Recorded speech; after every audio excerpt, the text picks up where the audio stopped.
Oi, gente! Eu vou começar esse episódio aqui lendo um trecho do livro Guardei no Armário, que é o meu livro que foi estreado no dia 30 de setembro de 2020. Porque eu quero contar sobre uma trajetória minha na faculdade que ainda não mostrei aqui pra vocês, que ainda não falei aqui pra vocês. Mas vou ler uma parte que eu deixei registrado no livro.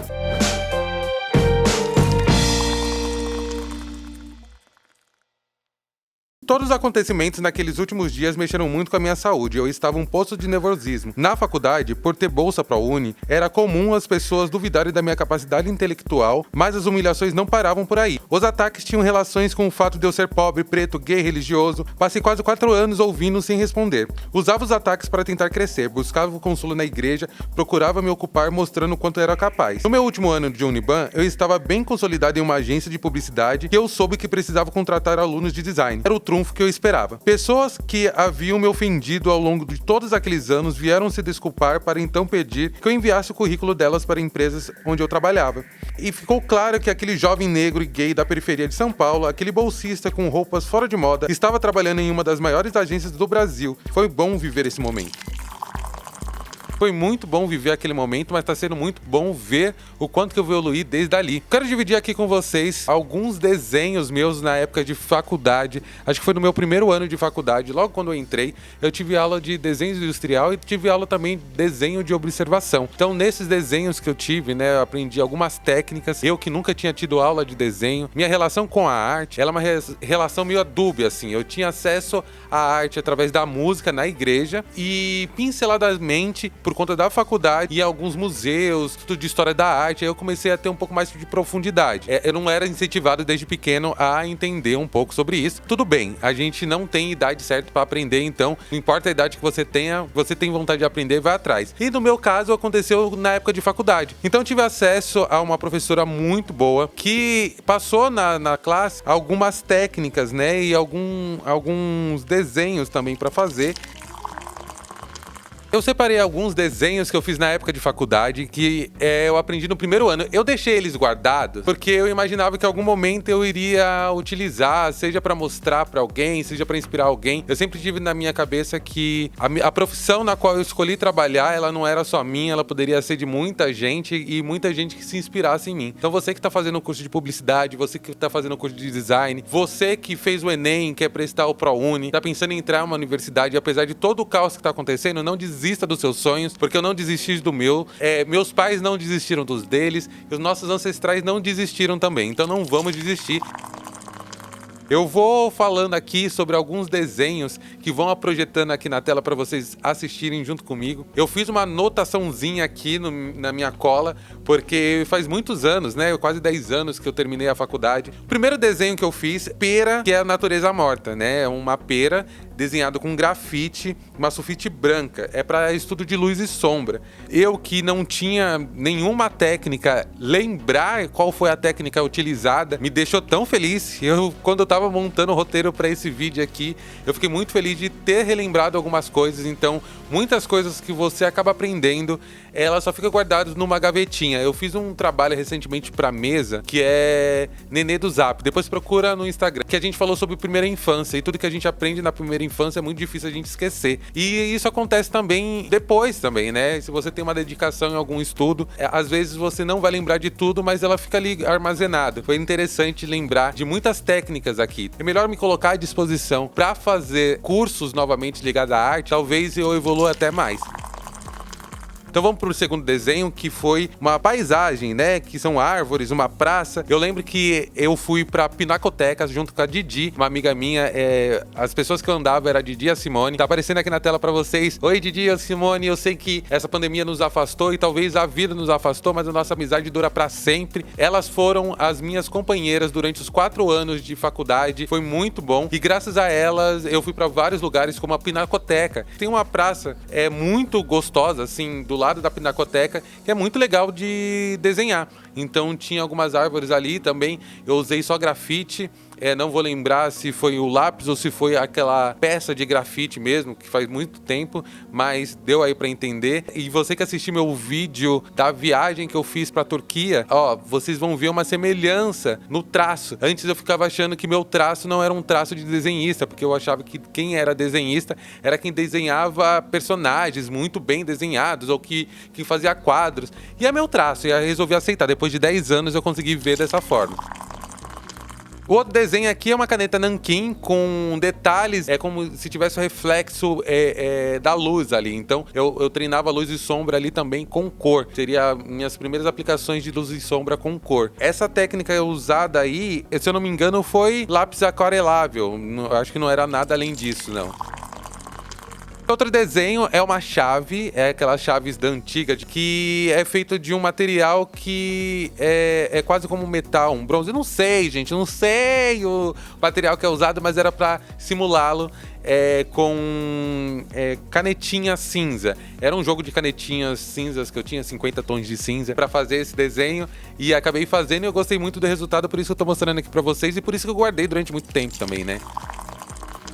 Bom, agora vocês estão vendo uma mesa de madeira. Você que sabe qual que é o nome do papel só de olhar, por favor me ajude aqui nos comentários, porque não sou especialista. Tô falando de uma matéria que eu tive no primeiro ano de faculdade. Então essa mesa de madeira aí foi feita com giz, né? São alguns giz, assim, meio poroso, eu não vou saber qual que é, mas era para simular a madeira e tinha também algumas técnicas com lápis para você ver a ranhura. Não sei se você vai dar para ver aí, mas tem essas ranhuras.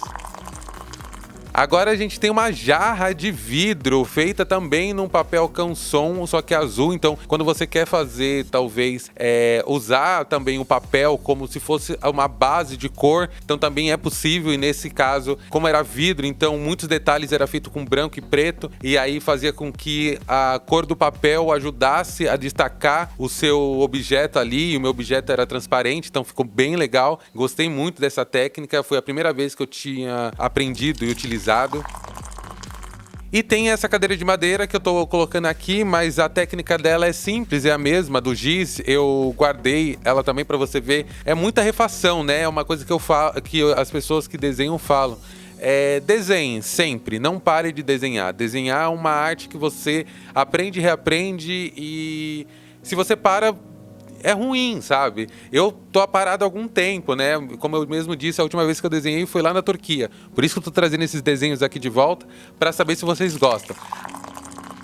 Agora a gente vai para uma parte que eu levei também para o Motion. Você que acompanha meu canal, você sabe que teve um período no Guardei no Armário, que teve uma temporada, que a abertura foi através de colagem. Eu acho que não foi somente um ano não, foram 2 anos. Eu já fiz vídeos sobre as aberturas do canal. Vou deixar em algum momento aqui no vídeo para vocês assistirem algum card. Mas eu aprendi essa técnica também no curso de design. Como fazê-la no modo 2D ali, recortando revista ou recortando palavras, usando tipografias. Eu vou dividir algumas com vocês. Essa primeira que vocês estão vendo é uma transparência, uma ideia de transparência. Então seria uma garrafa dentro de uma água. De alguma forma a gente viria essa transparência nessas nuances de cor aí. Por um primeiro estudo achei bem bacana. Essa outra é uma ilustração a partir de tipografia. É uma matéria que eu também gosto, é uma matéria que eu também tive depois. Então eu tive um estúdio tipográfico na aula de desenho, mas depois eu tive aprofundamento, né? Aprofundar estudo de tipografia com aula mesmo, de kerning, de tracking, de espaçamento, um monte de coisa. Teve um cartaz da Amélie Poulain. Se vocês não assistiram a Amélie Poulain, aconselho vocês a assistirem. É um filme muito legal, é um filme muito inspirador. Me ajudou muito e eu fiz esse cartaz bem legal, que eu gostei do resultado. E tem um cartaz do circo, né? Tem uma coisa muito interessante no mundo pop, é que chega um momento que a moda ou a era circo sempre vem. Tá aí a Glória Groove com a queda. O que eu quis dizer é que toda a pessoa na era pop tem essa parte do circo e não seria diferente comigo, né? Na minha era pop, que era a época da faculdade, também teve a era circo que eu gostei muito de ter feito. E você vê que não tem ainda textos ali, eu coloco no. Eu poderia ter escrito qualquer outra coisa ali, mas preguiça talvez, não sei. Eu quero aproveitar também algumas oportunidades do Chá com S para indicar algumas coisas para vocês, e uma indicação que eu tenho é de um filme que tá passando na Netflix. Irmãos de Sangue é a história de Muhammad Ali e Malcolm X. Eu não sabia que eles tinham tido uma história juntos, eu não sabia que a jornada deles se cruzavam. Eu sabia pouco da história do Malcolm X e muito menos de Muhammad Ali. É muito interessante saber que é a história de dois homens pretos que não têm vergonha de dizer que se amaram. Eles tinham uma cumplicidade tão grande que Muhammad Ali venceu graças a esse amor de Malcolm X. E fica muito claro o ressentimento que tem entre os dois quando você vê em um trecho do filme também, logo no comecinho, Muhammad Ali dizendo que Malcolm X o traiu. Na verdade, o que eu posso dizer, sem entregar muito spoiler, é que mais uma vez a intolerância religiosa foi capaz de destruir um amor e de destruir uma vida. Apesar dessa carga de fanatismo religioso que esses dois personagens históricos americanos do movimento negro e da história pop também, da conquista do povo negro, tem, o legado que eles deixam para além disso é o que eles fizeram como pessoas e profissionais, cada um dentro da sua área. Malcolm X dentro dos seus pensamentos e das suas palestras que duravam, sei lá, 3, 4 horas. Eu amo palestrar, que o óculos do Malcolm X é muito parecido com esse aqui, então tô me achando o Malcolm X aqui.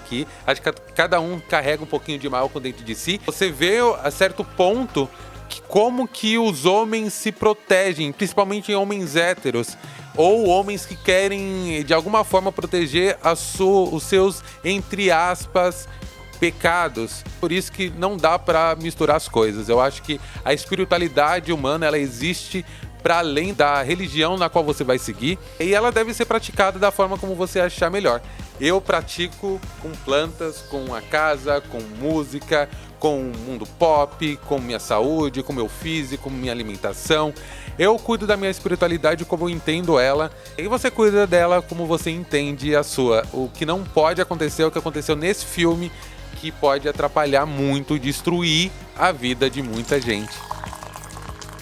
Eu espero que você tenha gostado desse vídeo. Não deixa de se inscrever nesse canal, curta, comenta, vocês sabem o quanto que isso é importante. Vou trazer mais vídeos assim, indicando coisas e passando história da minha vida. Eu tenho alguns relatos de pessoas que já foram ProUnis também para trazer aqui para vocês. Então tem muita coisa nova vindo aí. Eu tô gostando dessa fase nova do canal e espero que vocês também. Clipoteca vai voltar, gente. Eu tô sentindo que vocês estão seguindo os meus passos. Então é isso, até o próximo vídeo do canal.